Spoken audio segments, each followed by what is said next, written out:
Okay, I came back. So, just one final thought that I want to close with you. If you had to tune out because I had to quit, that's okay. But just to finish the thought that I was on with the building of this temple being destroyed and everything, that is seen. That took place in 70 A.D. when the Romans attacked Israel and launched this huge siege and terrible situation for those people at that time. When that happened, it destroyed the temple, and then ultimately, and I believe it's 137 A.D., the Jewish people were dispersed completely from Israel. The timing of that, with the rejection of Israel's Messiah and the crucifixion of Jesus, them putting him to death essentially and rejecting him,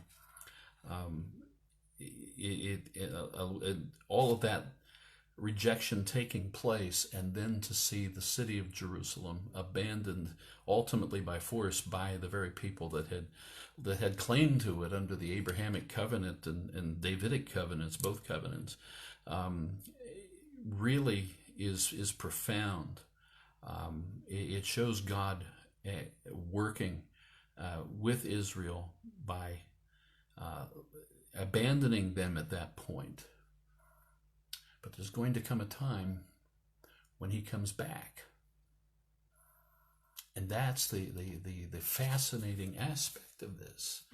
All of it looking forward, because we just got to Matthew 24. He tells them that this is all going to happen. He tells his disciples that it's going to be destroyed. The temple's not going to be anymore. So now as he sits on the Mount of Olives, just outside of Jerusalem, just outside of the eastern gate, the disciples came to him privately. This is Matthew 24, verse 3. And they say to him, tell us, when will these things be that you're talking about? And what will be the sign of your coming and of the end of the age? They're asking three questions there. When will these things be? When are these things going to happen that you're talking about? And then they are also asking, what will be the sign of your coming?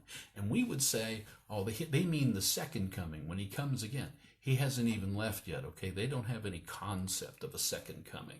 They would not ask a question like that. What coming are they talking about then? They're talking about him coming into his kingdom, okay? They're Jewish.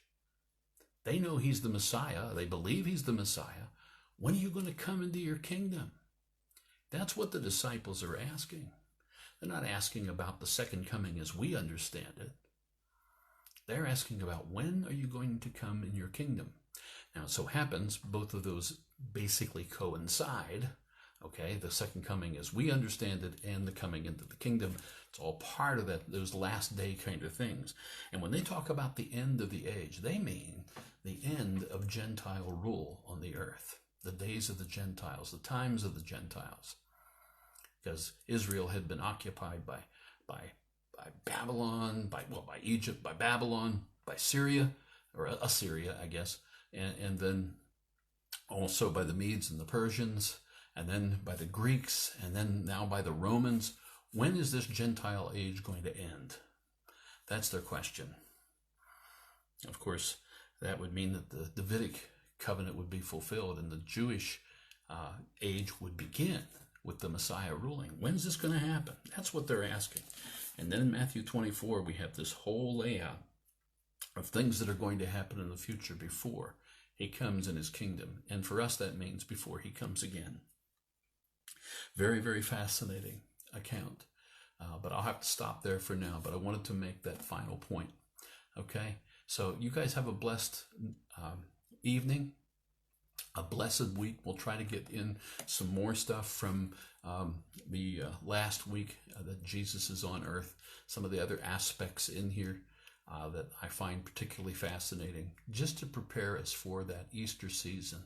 But understand, he gets rejected. That's what leads to the cross on Friday, right? That's what leads to his crucifixion and that rejection.